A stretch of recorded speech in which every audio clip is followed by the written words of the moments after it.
Então, vamos lá. É com você que nós começamos hoje, Jorge?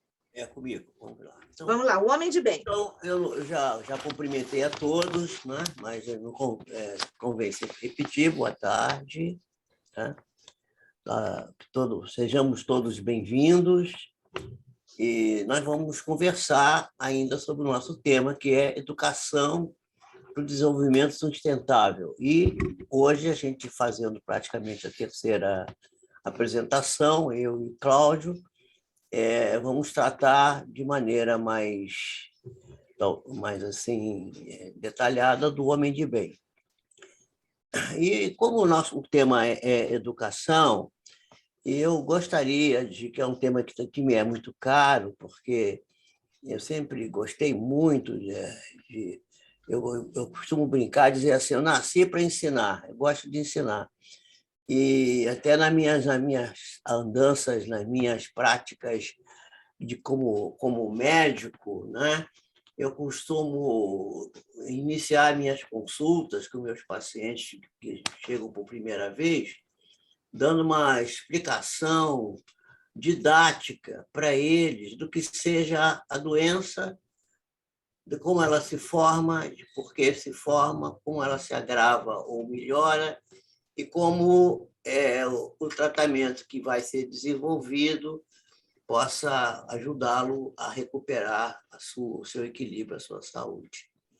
Acho que isso é uma coisa que tem visceralmente em mim, desde muito jovem, sempre gostei de ser muito prolixo, quer dizer, não uma prolixidade que talvez incomode, embora às vezes incomode a mesmo, porque às vezes eu ultrapasso meus limites.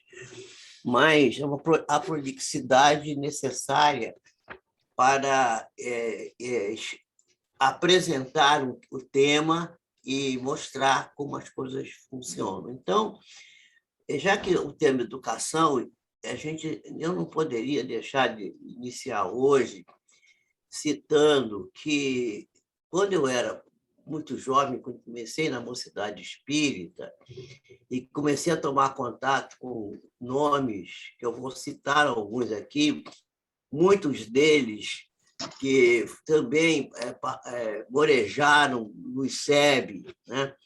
E que todos eles afirmavam que a doutrina espírita é uma obra de educação. Vamos lá, então. Então, o primeiro nome que eu queria citar é de Olinda Amorim, não é? Que eu tive a oportunidade de ouvir assim, passando. Não tive contato pessoal com ele, mas com a obra dele, com as palestras, algumas coisas eu consegui ouvir, especialmente no rádio, na antiga Rádio Guanabara, né? Não me lembro bem quais eram as estações de rádio onde tinham programas espíritas. Havia um programa chamado Luz na Penumbra, na qual ele, algumas das vezes, se apresentou lá. Newton Gonçalves de Barro, que foi professor do ICEB também, que é meu padrinho de casamento, né? Ele tem uma assinatura, tem uma certidão de casamento minha, com minha primeira esposa, que está no museu, no CERJ, com a assinatura do professor Nilson de Barros, né, como testemunho. O professor Leopoldo Machado também, que era cunhado dele, né, e que Leopoldo, que foi praticamente uma pessoa emblemática na nossa vida, porque minha primeira esposa foi criada por ele. E eu a conheci exatamente indo lá para o Lar de Jesus, que Leopoldo dirigia, para ajudar a fazer as listas de Natal de fim de ano, e aí conheci a minha futura esposa. Eu conheci o professor Leopoldo Machado à distância, porque eu não tinha assim, também contato direto com ele, eu era muito, muito menino, tinha menos de 20 anos, e logo depois ele desencarnou. Podemos citar ainda Herculano Pires, né? que é também do ICEB, porque era professor correspondente, Pedro de Camargo, conhecido como Vinícius, e tem uma pessoa que não era professor, que não era diretamente professor, mas que também deixou muita coisa relacionada com essa questão da obra de educação, que foi o doutor Carlos Embaçaí, que eu tenho uma admiração enorme pelo trabalho de Embaçaí, porque é uma mente fulgurante, uma mente assim importantíssima e que deveríamos compulsar mais e nos referirmos mais à obra dele, que acho que está faltando pessoas como o Embaçaí para nos dar essa sustentação e essa, vamos dizer assim, essa clareza de pensamento que ele tinha, que era uma coisa assim fantástica. Então, eu trouxe isso porque esses nomes, porque sendo a doutrina a obra de educação, ela não é uma educação qualquer. O próprio codificador, né, vai falar da educação voltada para o ser integral, para o ser espiritual. Quer dizer, não é a educação para trazer o conhecimento puro e simples, a informação, não é?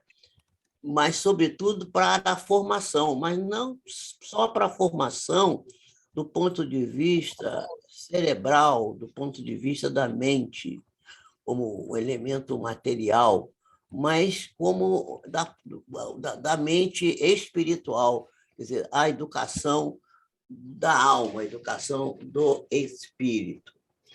Então, ficamos assim muito empolgados de ter que tratar desse tema, porque vamos lembrar principalmente o grande Pestalozzi, o grande professor Pestalozzi, né? Johann Heinrich Pestalozzi, que não é à toa que Pestalozzi vai receber lá no seu Instituto de Verdun o nosso professor Rivaio, que vai futuramente ser o nosso codificador, Allan Kardec. Então, começando por Pestalozzi, ele dizia que a humanidade ela tem 3 degraus de desenvolvimento, né? O primeiro degrau que se refere é o estado natural, que se baseia na questão da inocência do ser que está principiando a sua carreira evolutiva e fundamenta-se basicamente na função instintiva, que segundo aprendemos, né? A própria obra espírita trata disso, especialmente no Evangelho segundo o Espiritismo, uma das lições que eu mais aprecio e gosto e que leio frequentemente, que é no capítulo 11, o item 8, né, pelo Espírito Lázaro, que é a lei do amor, na qual ele vai afirmar que o instinto, que é esse primeiro patamar do qual nos fala Pestalozzi, é a semente com a qual irá se desenvolver no futuro o sentimento cujo principal vetor é o amor, que sintetiza na visão de Lázaro, né, nesse item 8 do capítulo 11, a doutrina de Jesus completamente, que é uma doutrina de educação. Então, a educação é um processo, não é aquela questão da coisa formal, mas está se falando aqui da educação no sentido da autoeducação, da educação do espírito, a partir da sua autonomia, da sua capacidade de se autoeducar. Porque essa é uma função primordial da doutrina espírita, não é? Então, o segundo degrau do qual nos fala Pestalozzi é o estado social, né? A capacidade que temos que vamos desenvolver de nos submetermos às convenções, de nos submetermos às leis sociais que regem a vida, né? Em que vamos sempre procurar buscar uma melhor segurança para a nossa ação no mundo. Muito bem. E também uma maneira talvez mais fácil da gente poder obter as nossas necessidades, digamos, animais, as nossas necessidades fundamentais, viscerais. Então, esse patamar, esse estado social, qual fala Pestalozzi, também nos serviria para isso. O terceiro nível, então, o terceiro estado, seria o moral, né? Que seria o reconhecimento de cada um de nós de sermos uma essência divina, né? Que transcende tanto o estado do patamar número 1, que é o instintivo, que é o da inocência, da ignorância inicial, né? Conforme está a pergunta 115, né? Somos criados simples e ignorantes, e transcendendo esse patamar, e também o número 2, o social. Então essa visão de Pestalozzi, e não é à toa que Rivaio vai, né? Em 1804, nasce Rivaio, né? Nasce em Lyon, filho de uma senhora que não morava em Lyon. Aliás, eu queria falar disso, é uma curiosidade que eu queria trazer, porque naquele tempo não tinha maternidade, não tinha hospital, o parto era feito em casa. Mas quando a mulher tinha uma idade mediana, né? Porque hoje as mulheres estão tendo filhos com 50 anos, mas no passado, uma mulher de 30, não sei se talvez no século XIX, uma mulher de 30 anos já era considerada quase uma anciã para ter um bebê.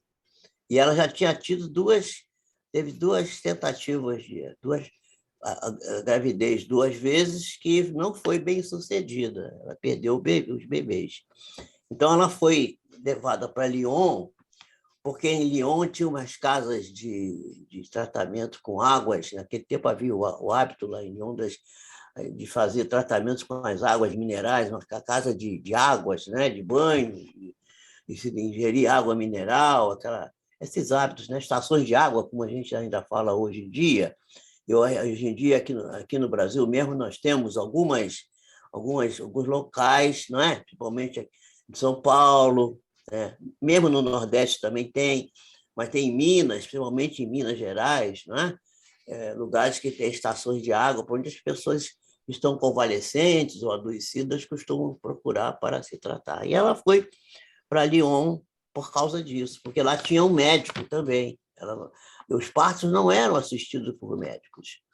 E ela foi ter o bebê lá. E aí eu queria fazer esse comentário, porque nós vemos que nas biografias, isso aqui vocês vão ver, tem tudo a ver com tudo que eu vou falar com a questão da educação e do homem de bem.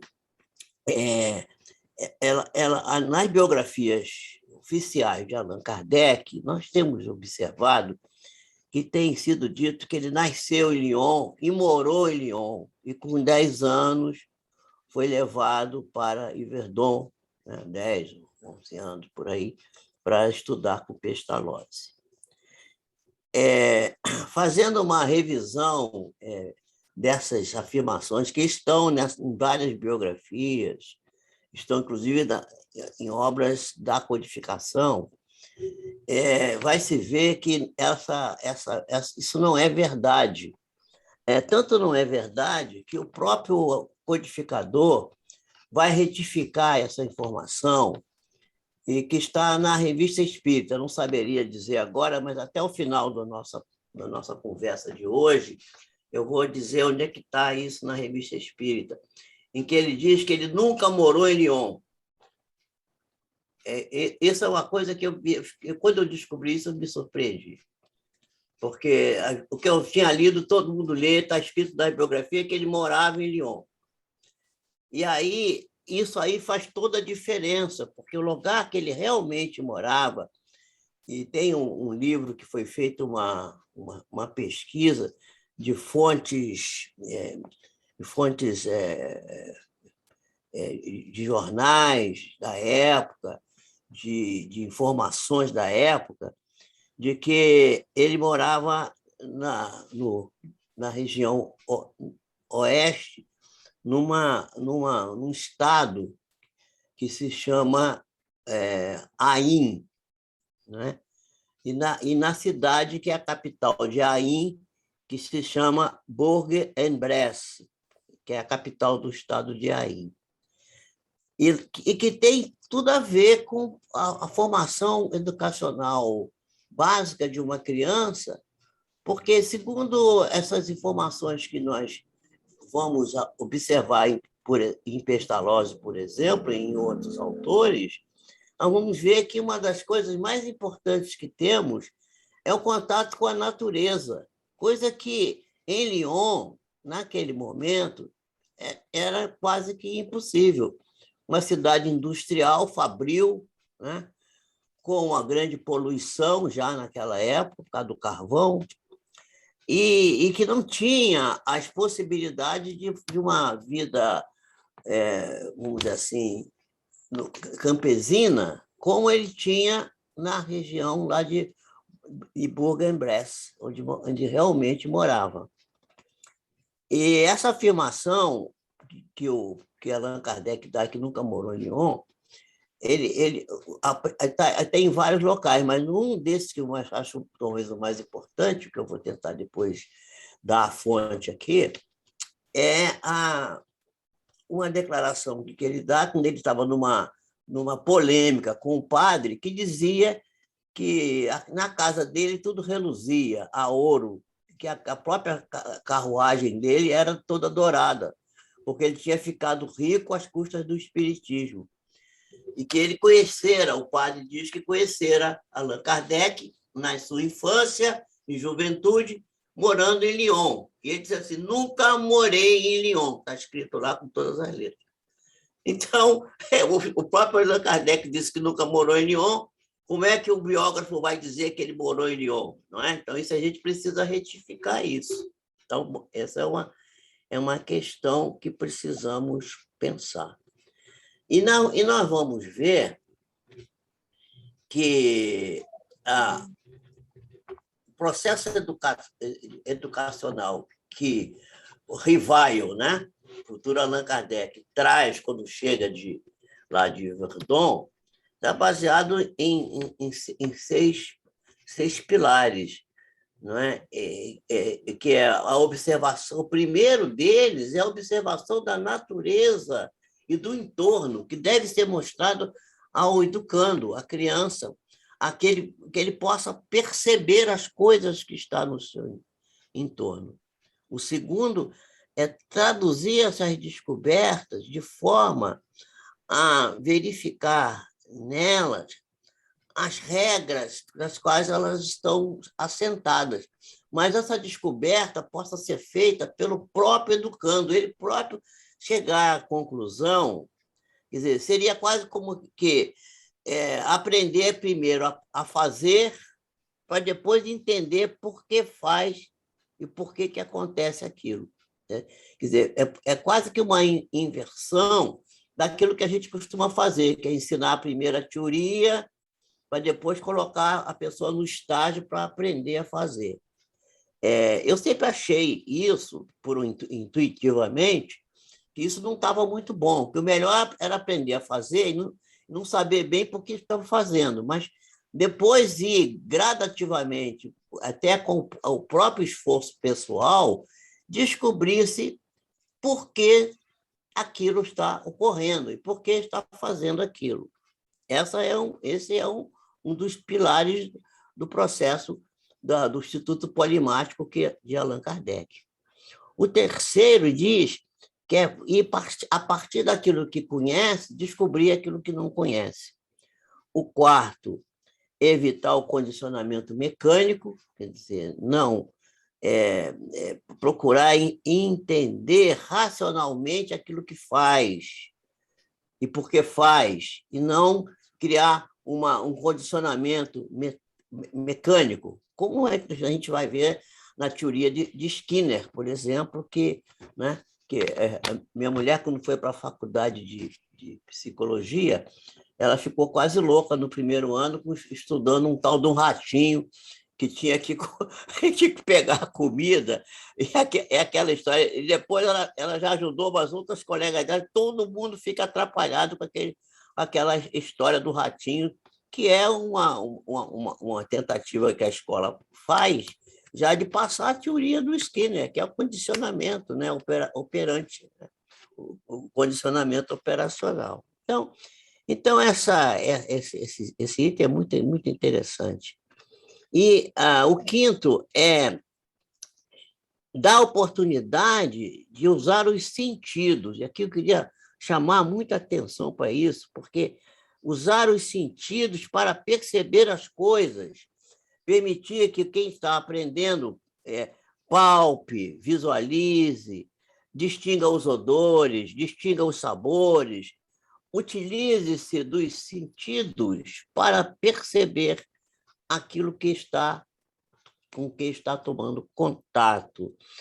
E se a gente for um pouquinho mais adiante, não está escrito isso lá, mas na obra toda, quando a gente acompanha a obra pedagógica de Rivaio, a gente vai ver que ele começa a enveredar pelo caminho de uma percepção extrasensória, que não é a dos 5 sentidos, mas é uma percepção especial.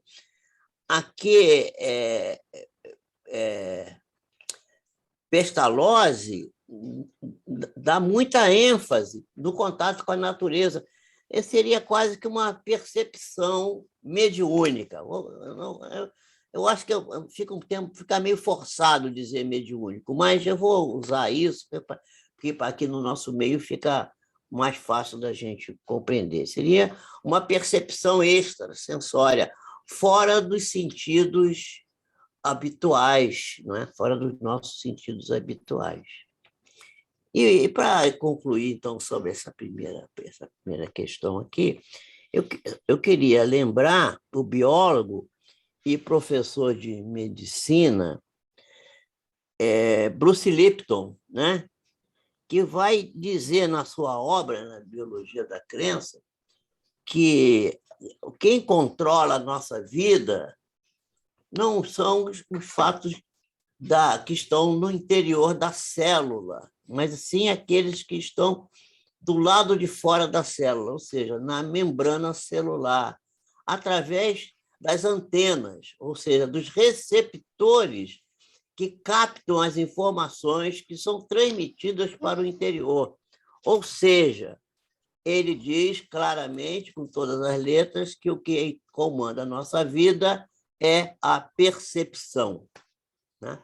Ou seja, a capacidade de intuir, de observar e expandir. Então, isso colocado, né? Eu não sei se eu queria fazer 25 minutos, mas eu não marquei o tempo. Quanto tempo tem, Nádia? Você tem exatamente isso, tem uns 26, 27. Então, tá bom. Então, eu vou parar aqui para deixar agora o Cláudio falar e depois a gente segue. Agora... Isso. Então, Cláudio, nós temos você e depois temos perguntas ou deixamos as perguntas todas para o final, porque nós já temos aqui umas 2, mais ou menos. Aí, você que sabe. Eu acho que é melhor deixar, depois da minha explicação, isso. A gente trata perguntas e depois vai para o segundo tempo. Voltamos ao mesmo esquema. Tá bom, tá bom. Pode ser assim? Registrando aqui a presença de Marie, lá da França. Seja bem-vinda. Monani, Masser, minha querida minha irmã, que me deu uma obra raríssima, que eu acho que foi um grau de desprendimento imenso dela me mandar essa biografia de Rivaio Kardec, lá do sul da França para a Suíça, onde eu estava. Seja bem-vinda, Marie. Beleza. Então, vamos lá, Cláudio. Nádia, peraí, deixa antes do Cláudio falar, deixa eu fazer uma brincadeira com ele. Cláudio, eu gosto que você dirija bem aqui a nossa apresentação, porque eu descobri, ouvindo o Peixinho na semana passada, que eu tenho a mesma preguiça dele. Eu acho que eu sou meio baiano também. Eu prefiro que você comande aí. Então, tá bem. Tá bom, vamos lá. Esse baiano aqui, você é carioca, né, Jorge? Eu sou carioca da Praça Mauá. Isso. Então, este cariocano, tá bom assim? Carioca e baiano? É isso aí. Pela preguiça, eu sou baiano. Então, você prefere ser baioca? Não, pode ser. Baiano com carioca? Pode ser. Então, vamos lá, Cláudio. Então, boa tarde a todos. É sempre uma grata satisfação compartilhar aqui com vocês desses momentos. E como já a própria Nádia já apresentou e também o Jorge, nós estamos falando sobre o homem de bem.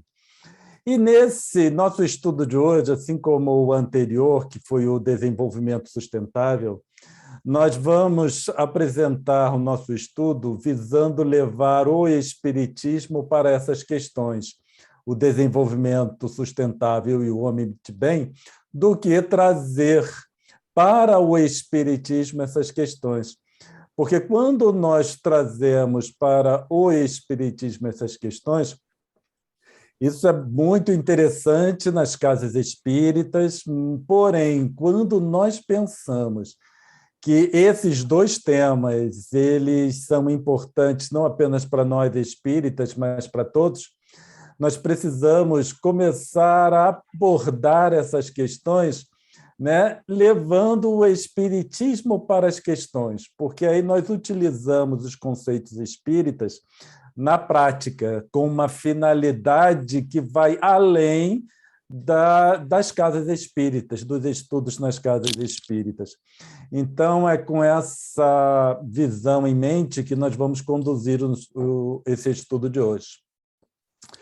O ponto principal é que, para formar pessoas de bem, é necessário ensiná-las a serem boas consigo mesmas. Nós não conseguiríamos formar pessoas de bem se essas pessoas não são boas com elas mesmas.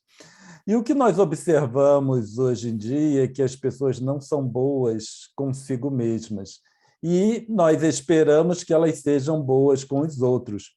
Então, é uma questão que nós vemos muito nos estudos espíritas, nas casas espíritas, que é uma, né, de sermos bons para com os outros, mas não se fala muito em ser bom consigo mesmo, né? Perdoar os outros, mas não se fala muito em se perdoar. Então, quando eu começo a me perdoar, começo a ser bom comigo, o processo natural é eu ser bom para com os outros. Porque quando nós pegamos o ensinamento de Jesus, ele diz amar ao próximo como a si mesmo. Então, quando ele fala para nós amarmos o próximo, ele antes fala para nós nos amarmos, porque ele me diz para ser bom para com o outro, como eu sou bom comigo. Então, eu preciso aprender a ser bom comigo, para depois eu poder passar isso para as outras pessoas, porque ninguém é capaz de dar o que não tem, certo? E muitas vezes nós falamos muito o que devemos dar o que nós não temos, certo? Então, essa bondade, ela precisa ter um início, e esse início deve ser o próprio indivíduo. Então, ensinando o indivíduo a ser bom consigo mesmo, por um processo natural, ela passará a ser boa para com os próximos, para com os outros, né? E nós precisamos, então, pegar essa doutrina espírita e levar para fora das casas espíritas. Mas, quando eu digo isso, não é converter, né, as pessoas ao espiritismo. é nós adaptarmos os ensinos espíritas para que as pessoas compreendam, sem necessariamente rotularmos esses ensinos, certo? Porque é uma tendência a pensar que todos devem se converter ao espiritismo e aí teremos um mundo de regeneração. Não é essa a questão. A diversidade existe entre nós e ela, né, diversidade de crenças e filosofias, então isso não vai acabar. Não adianta eu pensar que todos precisam ser espíritas para o mundo de regeneração. Agora, o espiritismo traz conceitos que podem ser utilizados pelas outras vertentes de pensamento. E para que elas assimilem esses conceitos, nós precisamos retirar os rótulos, certo? Agora, para eu retirar os rótulos, eu preciso entender o que, na verdade, né, esses espíritos trouxeram para nós com relação à doutrina espírita. No Livro dos Espíritos consta como filosofia espiritualista. Filosofia espiritualista é uma coisa muito abrangente, certo? E se nós tratarmos o espiritismo como uma filosofia espiritualista, ela vai ser muito melhor aceita, porque esse já é um rótulo mais geral. E aí nós vemos os princípios da doutrina espírita, que já traz logo na capa do Livro dos Espíritos, que são os princípios: imortalidade da alma, natureza dos espíritos, suas relações com os homens, as leis morais, a vida presente, a vida futura e o porvir da humanidade. Quando nós olhamos esses temas, nós vemos que eles são abrangentes, certo? Então, se nós tomarmos a matemática, por exemplo, a matemática é abrangente. Ela é aplicada nos vários ramos de conhecimento da humanidade. Esses tópicos que constam logo no início do Livro dos Espíritos, ele é muito abrangente e pode e deve ser aplicados nas várias áreas do conhecimento humano, sem a necessidade de rotular quando expressamos para fora e sem a necessidade de que os outros reconheçam ou se convertam a uma vertente qualquer que nós possamos imaginar. Na conclusão do Livro dos Espíritos, Kardec coloca: o espiritismo se apresenta sob 3 aspectos diferentes: o das manifestações, os dos princípios e da filosofia que delas decorrem, e o da aplicação desses princípios, certo? Esses são os 3 aspectos do espiritismo, da doutrina espírita. Não é o que eu penso que seja, não é o que eu gostaria que fosse, não é o que alguém diz que é o que a doutrina espírita, o próprio codificador, trouxe para nós. Então, se nós falamos que Kardec é o pedagogo por excelência, nós devemos nos comportar como ele, sendo o pedagogo por excelência, certo?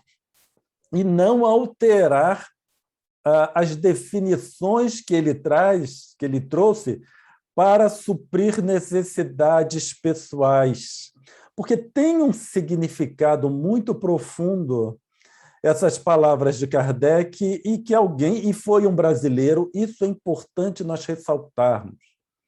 Foi um brasileiro que traduziu isso como ciência, filosofia e religião, e isso já entranhou no movimento espírita e não se consegue tirar, em que manifestação não tem nada a ver com ciência, a filosofia até vai, e a aplicação dos princípios não tem nada a ver com religião.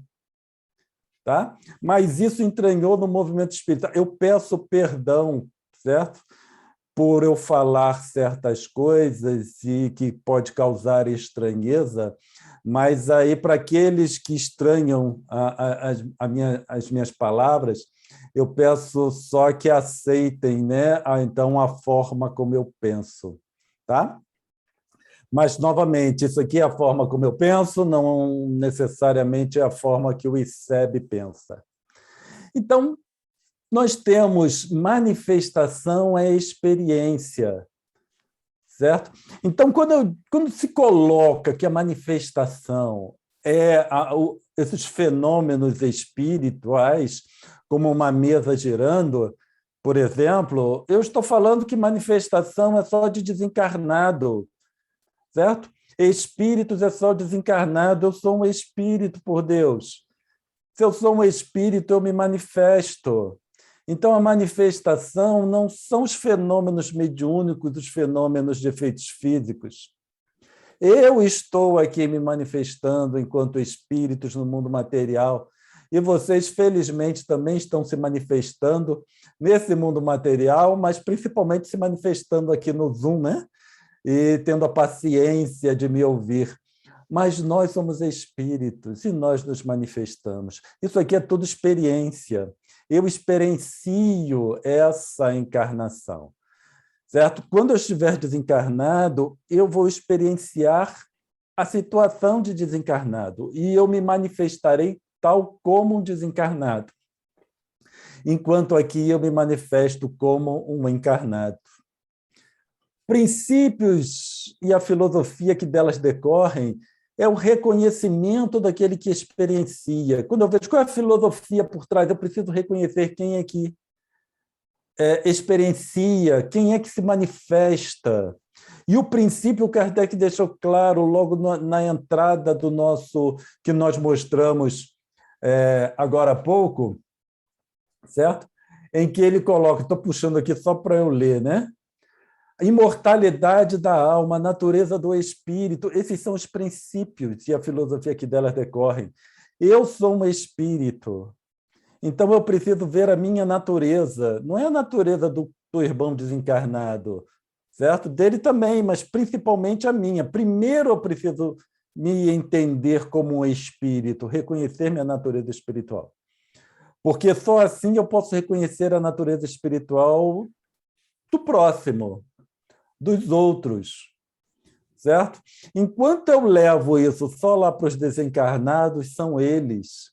E aí a gente cria uma separação entre espíritos encarnados e desencarnados. Só que nós temos uma tendência muito grande de separar, certo? Então, quando nós falamos isso, é facilmente aceito porque nós temos essa natureza de dividir. Então, as divisões são as mais diferentes, mais diversas, divisões de países, divisões de níveis sociais, dos mais variados, certo? E aí nós fazemos uma divisão entre nós, espíritos encarnados e os desencarnados, como se fôssemos diferentes. Nós não somos diferentes. Nós somos espíritos. E, como tal, nós temos que compreender, sem separar. A aplicação desses princípios. A partir do momento que eu vejo que eu sou um espírito, certo? E eu estou experienciando situações nessa condição de material. E eu vejo na filosofia e os princípios que isso sou eu me manifestando na minha natureza espiritual. Então, eu aplico todo esse princípio. Como é que eu aplico? Selecionando as minhas experiências, melhor dizendo. Certo? Quando eu seleciono minhas experiências, eu estou sendo bom para mim. Isso é que é o ponto fundamental. Certo? A partir do momento que eu seleciono que essa experiência é melhor do que a outra, eu estou sendo bom para mim. Só que conforme eu vou selecionando essas experiências que são boas para mim, eu vou dando exemplo. E eu vou trabalhando aquelas experiências que são boas. Só que eu preciso reconhecer que a experiência boa não é por satisfação dos meus desejos. Experiência boa é aquela que vai suprir a minha natureza, as necessidades da minha natureza espiritual. Certo? E quando eu trabalho nessa direção, eu estou trabalhando para o meu bem e estou trabalhando para o bem do próximo.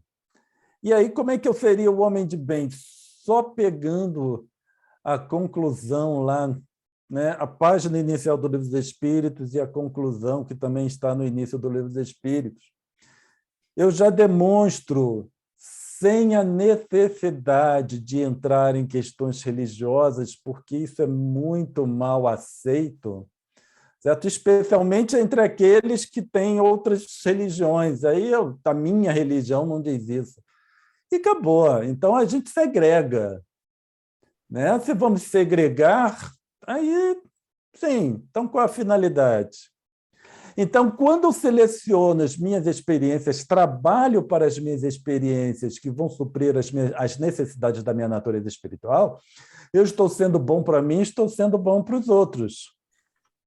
Então, só aí eu já consigo, sem entrar nas questões, né, religiosas, que são pesadas muitas vezes, quando se leva para esse conceito, a gente já tem argumentos muito fortes para ensinar os homens a serem bons.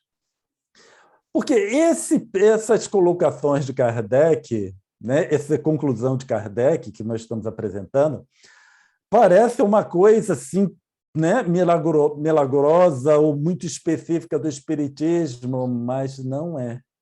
Kardec é o pedagogo por excelência. Kardec tinha uma capacidade intelectual elevada.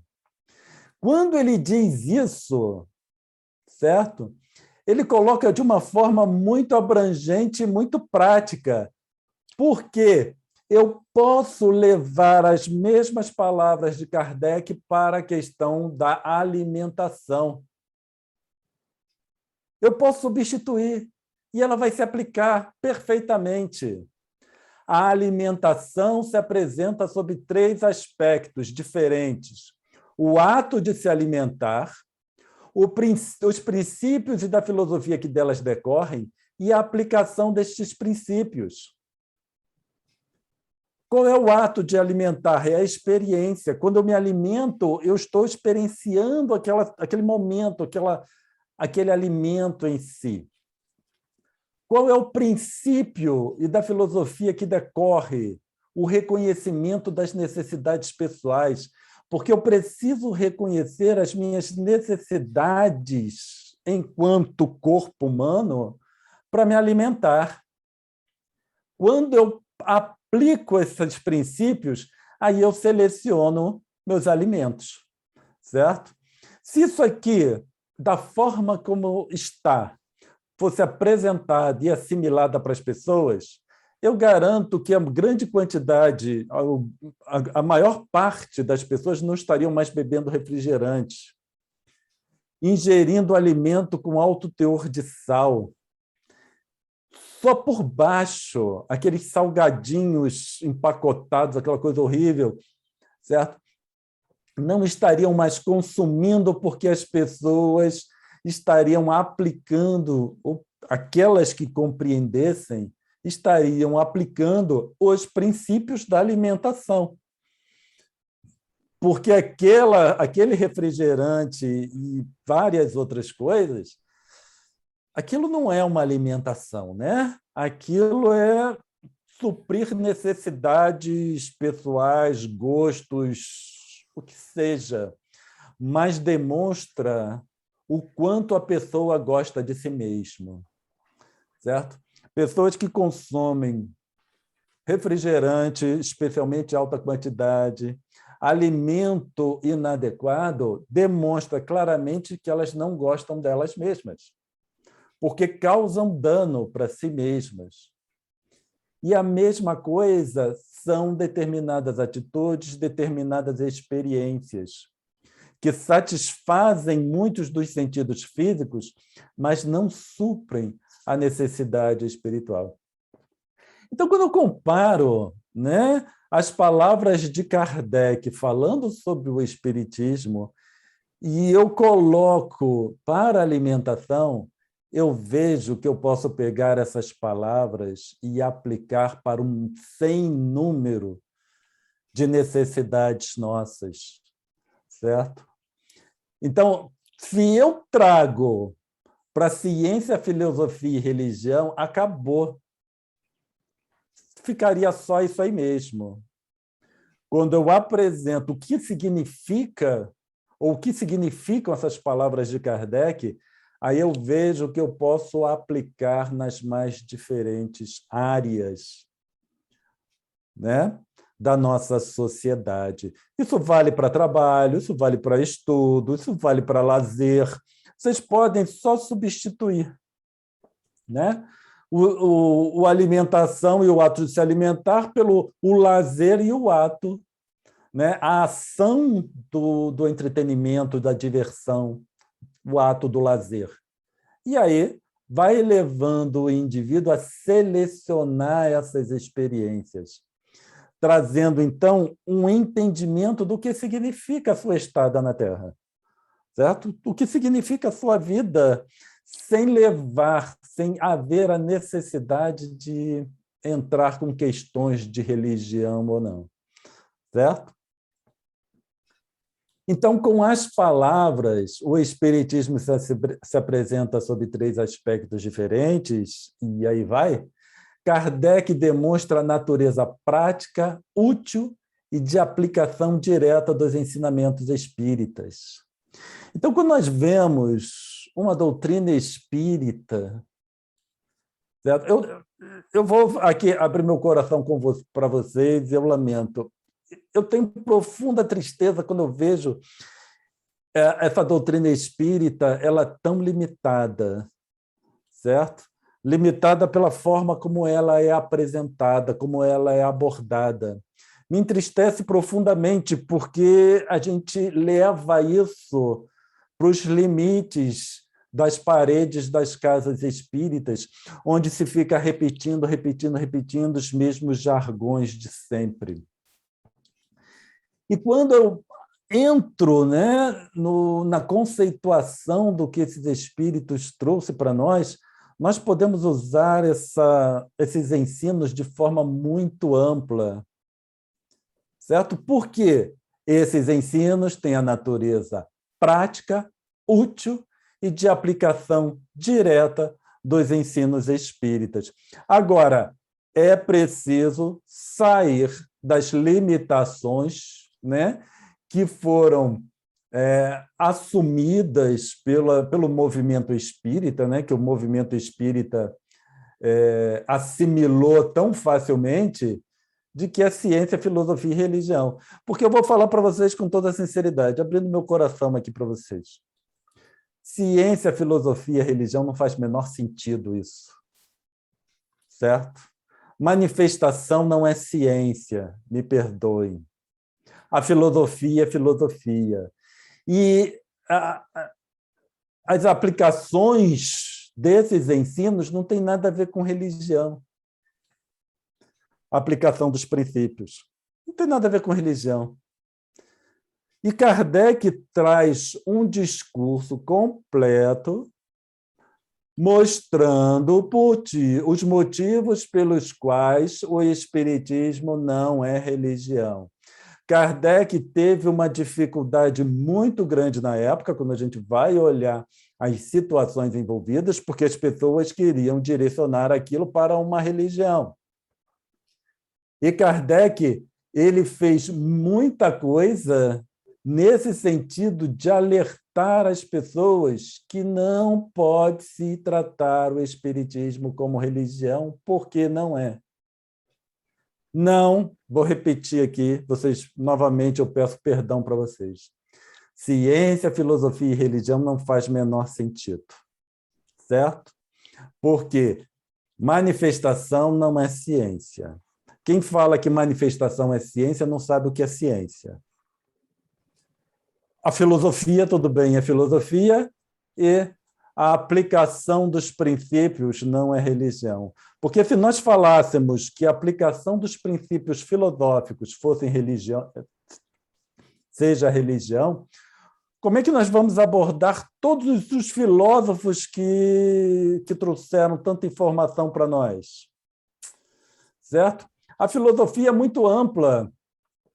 E nós temos, né, nós podemos aplicar os princípios desses filósofos. Agora, nós vamos selecionar aqueles filósofos, claro, que nós temos maior afinidade. Então, seriam todos esses filósofos uma religião diferente? Né? Não faz sentido.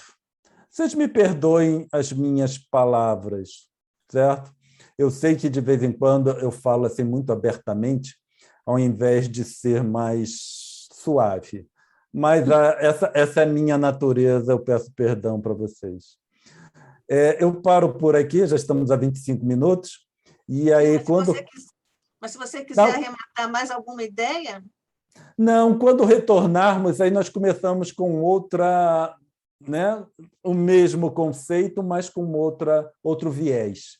Falaremos da figueira que secou. Isso. Você quer agora as perguntas, então? Pode ser, por mim está ótimo. Se para o Jorge estiver bem.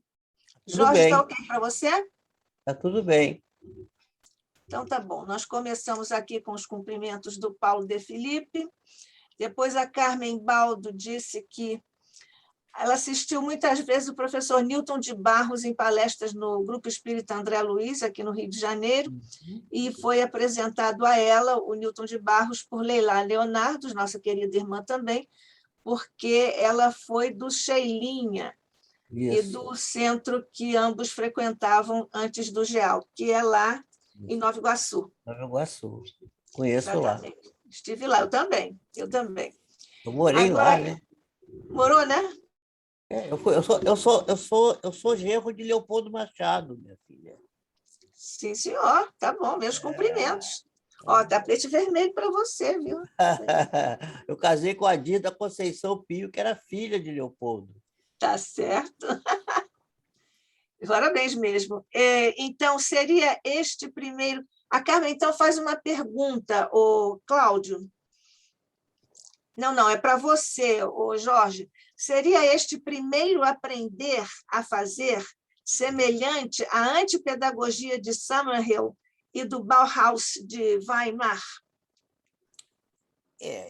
São todas essas vertentes, Summerhill, etc., esforços para libertar a educação da questão do etnocentrismo, né?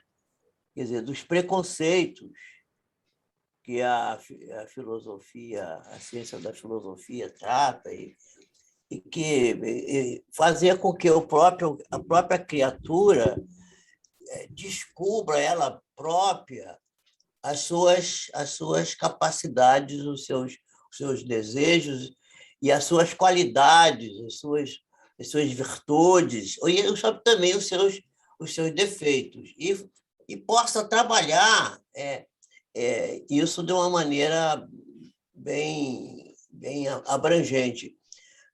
Quando o Cláudio começou a falar, hoje, falando sobre a questão eu vou chamar do auto-amor, né?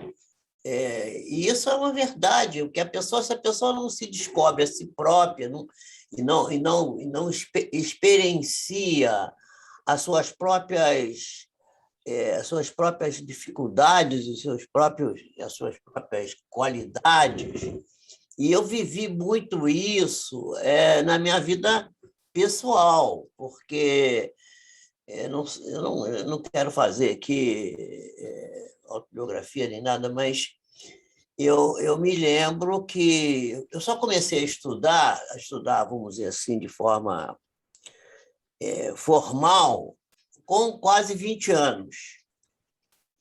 Porque eu estudei na escola pública, estudei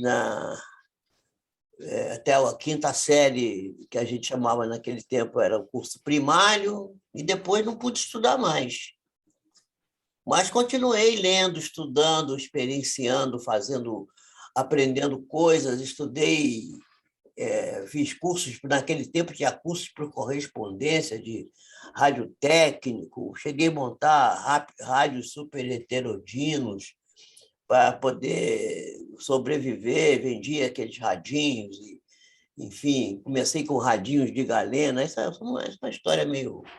não vale nem muito a pena, mas a minha vida foi cheia dessas experiências, e muita coisa que eu descobri, primeiro eu fazia a parte prática, não é? Depois é que eu ia descobrir por que eu tinha feito aquilo. E isso funcionou muito. E depois, mais tarde, quando eu já estava na universidade, depois quando eu me tornei professor e comecei a trabalhar na pós-graduação, eu comecei a aplicar isso. Aplicar como é que eu fazia. Eu andava... Uma vez chegou... Vou contar um fato rápido. Chegou um cliente que estava com o nariz escorrendo muito e não parava, aquilo não parava. Já tinha tomado antialérgico e tal, o médico já tinha receitado, ele já estava há 3 dias naquela dificuldade. E aí, quando ele chegou na clínica, eu chamei um dos alunos assim: vamos fazer o seguinte, pega esse spray aqui, que é de uma substância que é para usar para o pulmão, para secar a secreção pulmonar. Aplica no nariz dele isso aqui. E ele fez. Primeiro não queria fazer, disse assim: não, mas isso aqui é para o pulmão, não é para o nariz. Por que nós vamos fazer isso? Não, vamos fazer, vamos testar para ver. Fizemos e deu um resultado fantástico. A pessoa aliviou, parou de escorrer o nariz, a pessoa sentiu a respiração mais aliviada, e aí disse assim: bom, agora nós vamos tentar entender por que isso deu certo, né? Porque nós primeiro fizemos, agora por que deu certo? E aí fomos, então, estudar os receptores que trabalham com aquela substância, que era uma substância voltada para bloquear a ação das células secretivas. E aí foi um sucesso, porque o rapaz, que era um médico já formado, especialista em doenças, ele era um especialista em gastroenterologia, me parece, né?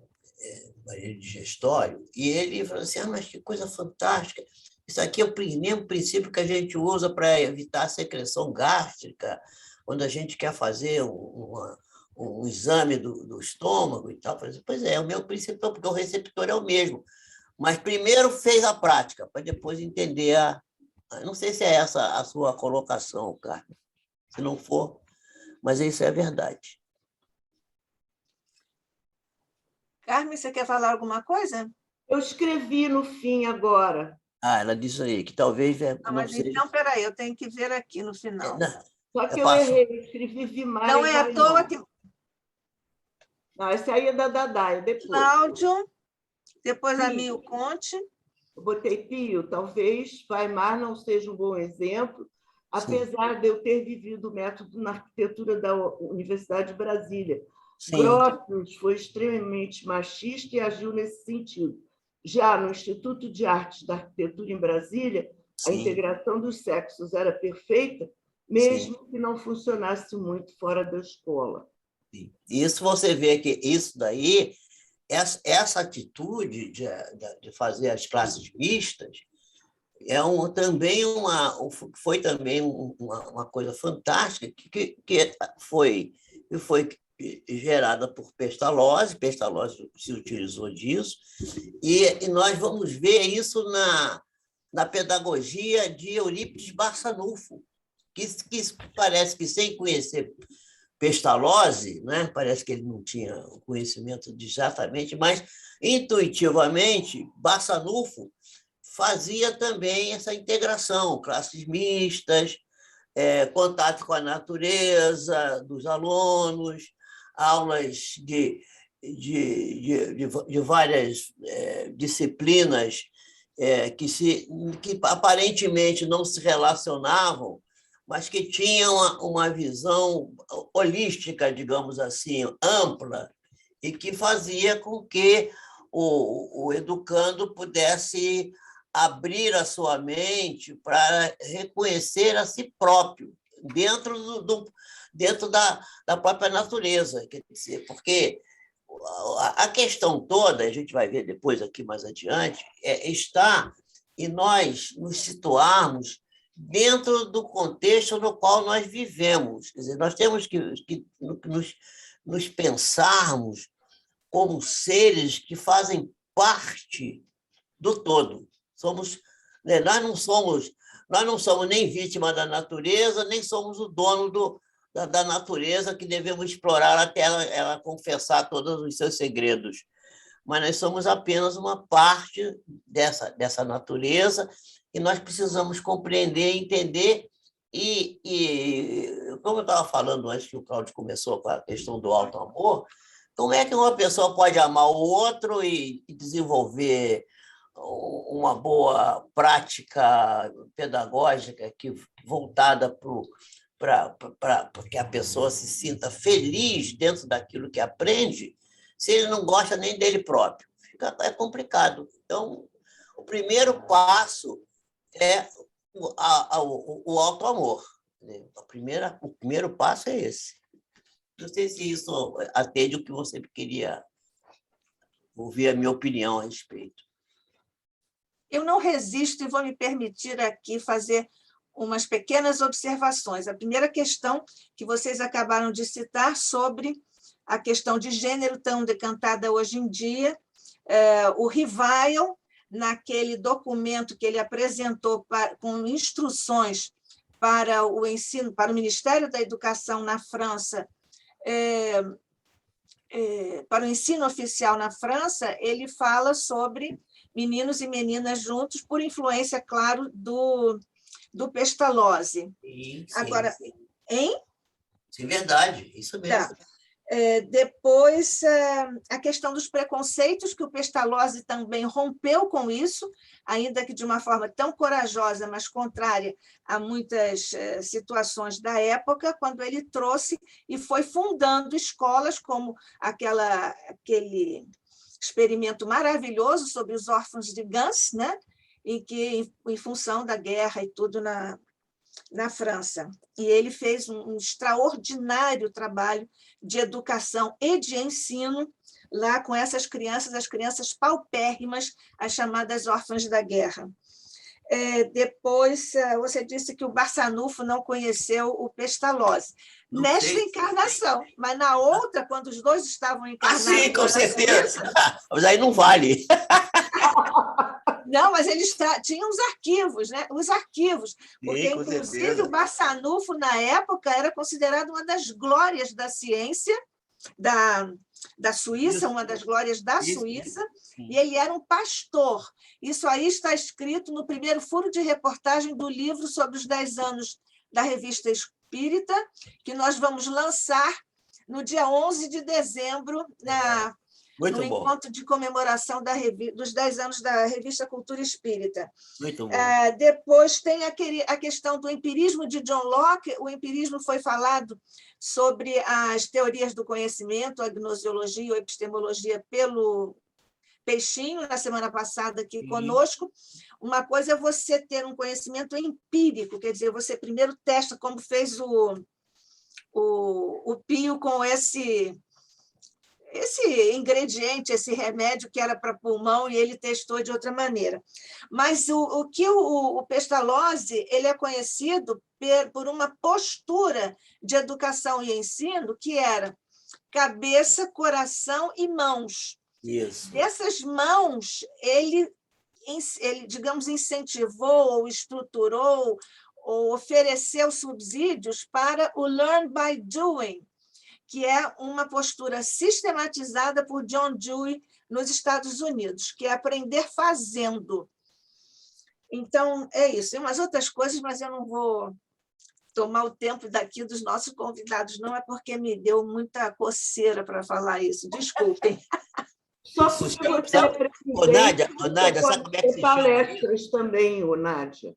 É o quê? O fato de você ser presidente não te exime de dar palestras para nós. Você também tem muito para nos ensinar. Nádia, você sabe como é que se chama isso, Nádia? Isso daí? A gente chama isso de deformação profissional. Exatamente. Exatamente isso, exatamente. A Carmen ainda apresentou uma outra questão que é para você, viu, Cláudio? É possível ser naturalmente bom consigo mesmo a partir de um nascimento numa não família ou numa família disfuncional? Ela continua. Neste caso, a pessoa não precisaria, antes de sua transformação a partir dos princípios espíritas, de algum tipo de algum tipo de atenção pessoal ou tratamento para auxiliá-lo a vencer seus próprios fantasmas obsessores? Essa colocação é muito interessante, essas perguntas que ela expôs, né? Porque nós temos a tendência a achar que as coisas precisam estar perfeitas para que os processos ocorram. Agora, nós podemos inverter a pergunta, né?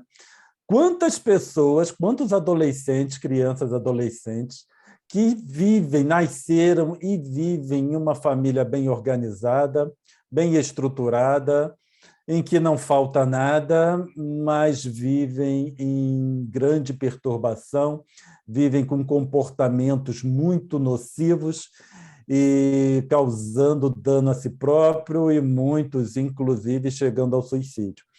O que isso significa? Que o ambiente, por si só, não funciona, certo? Não é porque o ambiente é dentro dos padrões que o processo vai fluir naturalmente. O padrão ou fora do padrão independe. O que é necessário é que esses conceitos sejam apresentados, né, às pessoas para que elas possam, então, ter o mesmo comportamento com aqueles que estão sob sua tutela, seja de alguma forma, né? Seja porque são pais, são os responsáveis ou são os trabalhadores de um abrigo, por exemplo. Tá? E o que significa? Se os pais, os responsáveis, esses trabalhadores fossem bons, soubessem ser bons para si mesmos, eles seriam bons para aqueles que estão, né, de alguma forma, sob sua tutela. Então, a questão não é aonde o indivíduo se encontra. Eu falo nós, porque, afinal de contas, nós espíritas, certo? É que somos detentores, por assim dizer, do conhecimento espírita, mas eu não estou dizendo que o católico não pode fazer o mesmo, o evangélico não pode fazer o mesmo, porque eles podem fazer a mesma coisa, mas a partir do momento que também se revestem com rótulos, aí eles fecham as portas. Os rótulos fecham as portas, certo? Não tem jeito. E é esse o exemplo que nós vamos trabalhar depois com a parábola da figueira que secou. Tá? Então, essa parábola, ela, aqui para as religiões cristãs, elas são as mesmas. Nós vamos tratar as 3 versões dessa parábola. Elas são as mesmas. Agora, como é que você apresenta elas? Tá? É isso que vai fazer a diferença. Então, a questão toda não é nós pensarmos aonde o indivíduo está.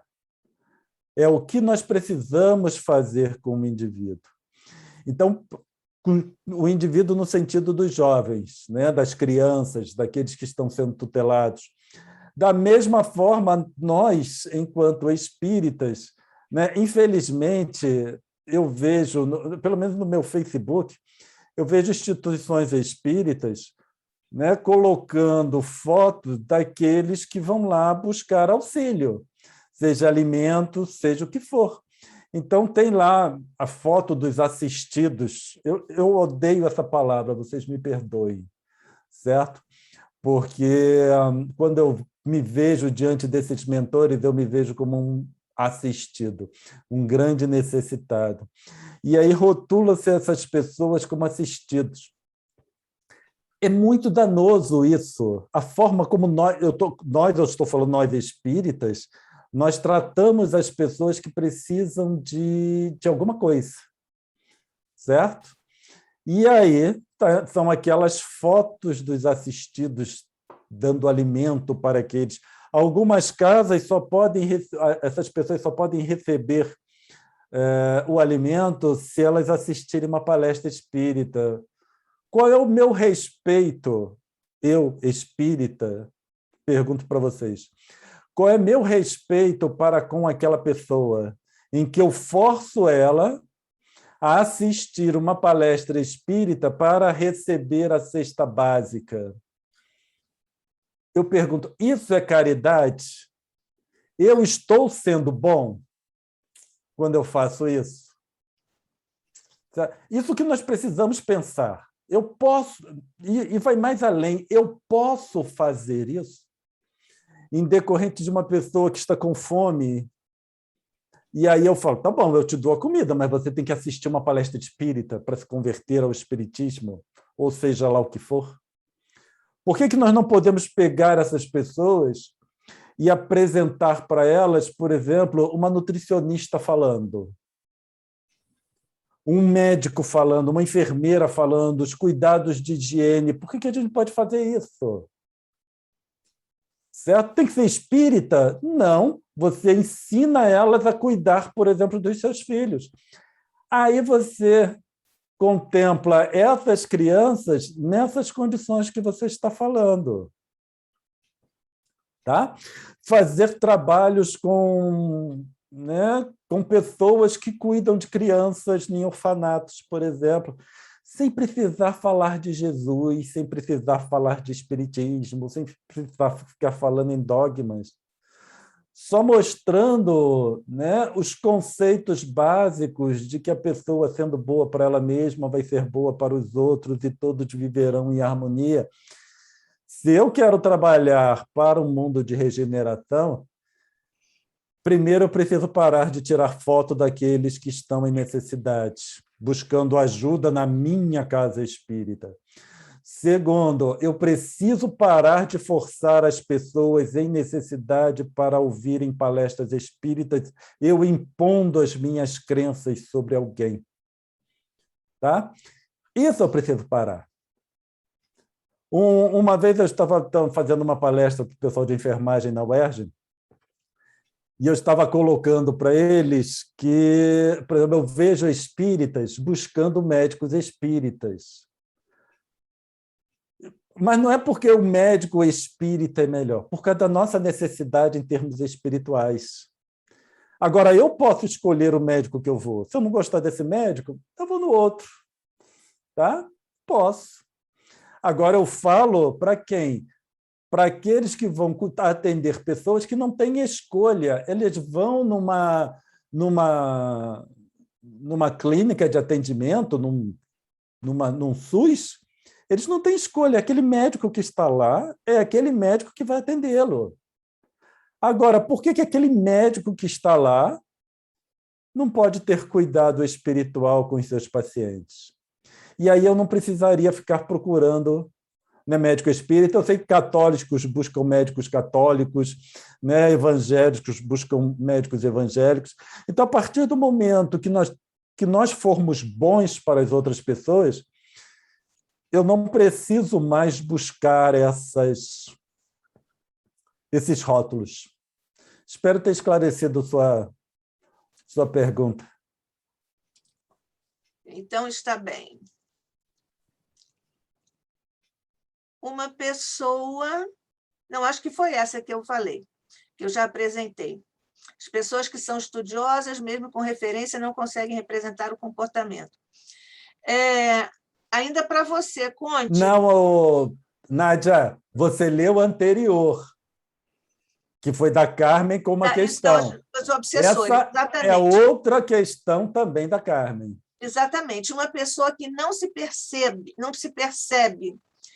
teria condição para essa transformação da pessoa sem uma análise profunda de si mesmo? Eu pergunto, diz a Carmen, a partir da observação de pessoas que são estudiosas e mesmo referência, mas não conseguem apresentar um comportamento que seja um testemunho de suas crenças, e isto me confunde muito, diz ela. Nossa fragilidade se reflete assim mesmo sob o poder transformador do Espiritismo. Novamente, uma pergunta, uma colocação muito interessante, muito importante, certo? Porque eu sou espírita, tento ser um divulgador espírita, só que eu ainda sou encarnado em um mundo de expiações e provas. Eu tenho uma grande, uma limitação muito grande para me comportar de acordo com os postulados espíritas. Ponto. Agora, as minhas limitações eu não devo impor a vocês. Essas são as minhas limitações. Então, primeiro, certo? Nós vemos alguns divulgadores espíritas se confundirem entre o que eles falam e o que eles são. Isso é algo que realmente acontece, elas se confundem. Eu falo sobre os ensinos de Jesus para você, tá bom. Agora, isso significa que eu me comporto segundo os ensinos de Jesus? Não necessariamente. Eu preciso ter essa noção, certo? De que eu sou um expositor espírita. Tá? Não sou um espírito elevado, eu não sou exemplo para vocês, né? E para ninguém. Então, o que nós observamos é que alguns divulgadores eles confundem entre o que eles falam e o que eles são. Isso é uma coisa que nós vemos muito em colocações do tipo: nós já estamos na faculdade do espírito enquanto nossos irmãos estão, né? Isso não existe, por Deus. Eu não estou na faculdade do espírito, porque eu não sou um espírito elevado. Eu sou um estudioso do espiritismo e coloco nas minhas palestras, nos meus estudos, o resultado dos meus estudos. Certo? Agora, nós não fazemos mais isso, também é outra coisa. Quem somos nós que não fazem mais isso? Certo? É só você entrar numa casa espírita, vivenciar ali durante um tempo, que você vai ver todos esses comportamentos acontecendo dentro da casa espírita. Então, nós fazemos isso. É preciso tirar essa venda dos olhos dos espíritas, certo? Ver que nós fazemos. Eu falo, mas não significa que eu seja espírito elevado. Eu não trabalhei na codificação kardeciana. Tá? Não sou um desses espíritos que trouxe ali o ensinamento moral ou o que seja. Eu não sou esse espírito. Então, nós precisamos, primeiramente, reconhecer que nós fazemos isso, e aí eu reconheço para você que eu faço, você reconhece para você mesma que você também faz, e aí nós podemos trabalhar. A partir do momento que você coloca aqueles óculos que vê tudo cor-de-rosa, você não trabalha mais nada, porque você já está no seu mundinho cor-de-rosas. Então, o que nós vemos que muitos desses divulgadores fazem é colocar o óculos cor-de-rosa. E o movimento espírita está caindo, entrando num buraco. E esse buraco está em substituir a codificação kardeciana pelo Velho e Novo Testamento. Tá? E isso é um buraco que cada vez nós estamos cavando mais fundo. E quanto mais fundo for, mais difícil será para nós sairmos. Então, esses estudiosos, essas referências, você precisa se perguntar se elas são referências para você. Entendeu? No final, pode ser referência para a humanidade toda, mas ela é referência para você? E aí você vai, então, conseguir reconhecer quais são as suas referências. E não no que o movimento espírita reconhece? Porque o movimento espírita, como nós falamos, ele está cavando um buraco. Tá? E isso, desculpa, isso Ivone Pereira, ela já falou isso há décadas. Ela já deixou esse alerta. Tá? E eu comecei a observar isso com Ivone, claro, né? Eu lendo os livros de Ivone, que eu não a conheci. Mas, lendo os livros, eu comecei a perceber. E, de lá para cá, o buraco já afundou mais, tá? Desde que ela falou isso. Ô, Cláudio, no início você pediu perdão por estar assim partilhando algumas posições suas que talvez não fossem convenientes para algumas pessoas. A Carmen disse: a mim o Conte não precisa pedir perdão. O que ele colocou é perfeitamente coerente com o meu jeito pessoal de compreender e agir dentro do espiritismo. Obrigado. A Maria das Graças disse: Cláudio, gostei muito e me senti aliviada ouvindo suas posturas. Suas palavras fazem muito sentido. Aí a Carmen fez aqui uma declaração de carinho fraternal à Maria das Graças, dizendo que a Maria das Graças está entre as top 10 amigas dela. E a Marie, oi Marie, ela disse: gratidão pelas excelentes reflexões. Encontramos aqui a importância do autoconhecimento que Kardec nos trouxe na questão 919 de O Livro dos Espíritos. Então, depois da Marie, vem a Carmen. Para você, Pio. Cadê você, Pio? Aqui. Pio, talvez Weimar, diz a Carmen, não seja um bom exemplo, apesar Ela já de falou, essa questão já foi respondida. Sim, exatamente, exatamente. Se nós somos seguidores de Jesus e do Espiritismo, onde espírito não tem sexo, é impossível ser sexista. Não tem lugar em nossa filosofia. Completamente. Não tem lugar, absolutamente não. Aliás, a gente só vai poder ser espírito elevado, como o Cláudio está falando aí, isso é um espírito mais elevado, um espírito nobre, quando a gente tiver as duas experiências. Até porque as mulheres são capazes de fazer a mesma coisa que os homens fazem, só que elas fazem tudo de uma vez, de um tempo só. E o homem faz uma coisa de cada vez.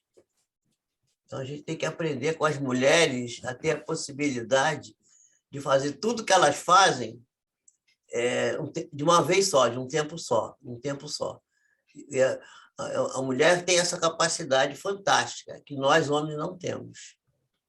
E sendo bem bairrista, e muito bem, né? Fazendo muito bem, quem sabe melhor? Pois é.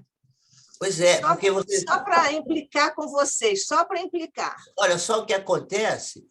Peraí, só um minuto que eu vou falar para minha esposa Ela desligar o aparelho dela, tá bem?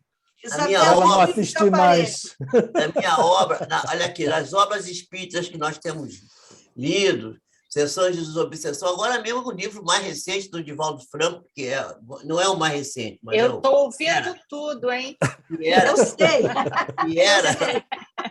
Era o livro... Está ótimo o estudo. Pois é, o livro do Divaldo Franco, saído no final de 2020, que é No Rumo do Mundo de Regeneração, há várias declarações lá de que sempre são as mulheres que vão resgatar os transviados, os inimigos de Jesus, os que estão no perdido, são sempre as mulheres, né? Porque elas estão num patamar evolutivo, não tem nenhuma dúvida disso, né? Haja vista... vejam o livro do Psicografia de Chico Xavier, Libertação, né? Quem foi que resgatou lá o espírito das trevas, que era o Gregório? Quem foi? A sua mãezinha. Então, são as mulheres sempre. Nós temos muito que aprender com as mulheres. Então, se a gente não tiver as experiências dos dois lados, as masculinas e as femininas, nós estaremos fadados a estar parados sempre no mesmo ponto. Muito bem, muito bem. Então, depois, a Maria das Graças diz, pois é, agora quero saber mais e ouvir Nádia. Obrigada, Maria das Graças. A Carmen diz, Cláudio Conte, essas suas palavras são uma das coisas mais importantes que já ouvi no Espiritismo. Esta palestra está incrível, estou desolada porque terei que me retirar às 17 horas. Carmen, tome juízo, não pode se retirar às 17, nunca. Do ICEB, não. Manda, então, as pessoas não morrerem. Eu tenho uma missa de defunto. Tá bom, perdoada, nós somos espíritas, tá bom. Mas da outra vez você também se ausentou, mas eu acho que você ia para o restaurante. Bom, mas enfim. Ia, não ia, pronto. Nós não temos... Concerto. Tá bom. Nós temos aqui estas perguntas que já foram respondidas. Eu proponho que nós façamos 10 ou 15 minutos de intervalo para nós voltarmos com o nosso segundo tempo. 10 ou 15, Jorge e Cláudio? 10 minutos. 10. Então, ok, Cláudio, para você, 10? Então, daqui a 10 minutos, são 16 e 8, 16 e 18, nós voltamos com esta precisão suíça. Ou não? Então, até já.